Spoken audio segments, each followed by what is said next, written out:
I grew up in southern Alabama, very rural, one-stop sign town called Nichburg. Getting ready to go to college, I decided to go into the Army Reserves. But I had to go get my birth certificate, mainly because the name was different. The name I had always grown up with was Nelson, but then come to find out there was something completely different on my birth certificate. Clearly, I could have done the math and realized just how young my mother was when she gave birth to me, but it was never something that truly resonated with me until I looked at my birth certificate for the very first time and just kind of studied it. Her gender, they called her a Negro girl, and that was the first thing I saw, and it just kind of grabbed my heart. But then I saw her age, and she was 12. And that just really struck a chord in me because I realized just how young my mother was when something so horrible had visited upon her. Even to this day, it's a very hard word to say, but my mother was raped, given her young age at 11 years old, my father being 21. They was hurt. We was all devastated. But my mother said, you know, you're pregnant, so we're gonna get through this. And she helped me get through it. I don't want to use the word choice. She was gonna be born. I didn't have a choice to say, you're gonna live, or I'm going to abort you. That wasn't a choice for me. And I thank God it wasn't a choice for me.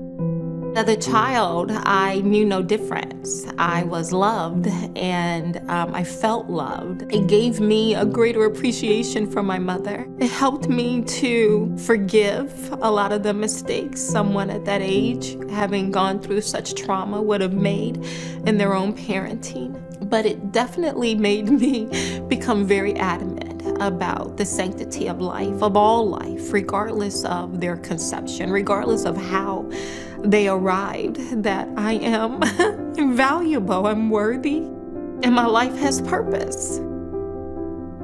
Before the foundation of the world, God saw me and he decided that I would be, and he said in his word that not only did I see you, but I called you, I predestined you.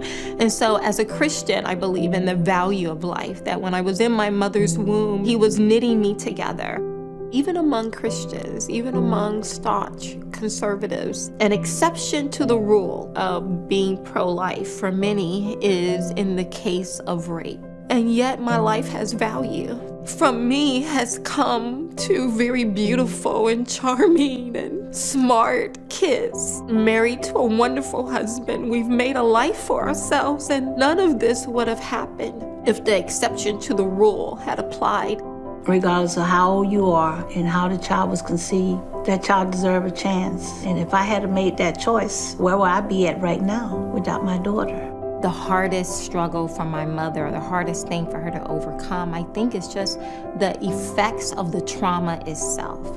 And that is why I think it's so important to help people understand that the trauma has already been inflicted. The child should not be inflicted with the consequences that squarely belongs on the one who inflicted the trauma. We have to be able to see the difference. Aborting me would not have eased the trauma that my mother suffered. Aborting me would not have allowed me to be in a place today where I can now take care of my mother. It's just amazing to see them grow up. Regardless of how my life started out, I'm blessed. I'm not left with bitterness. I'm left with overwhelming sense of gratitude. That not only did God see value in my life, but that my family saw value in my life. I'm very grateful for that. I'm eternally grateful that they chose to allow me to be born.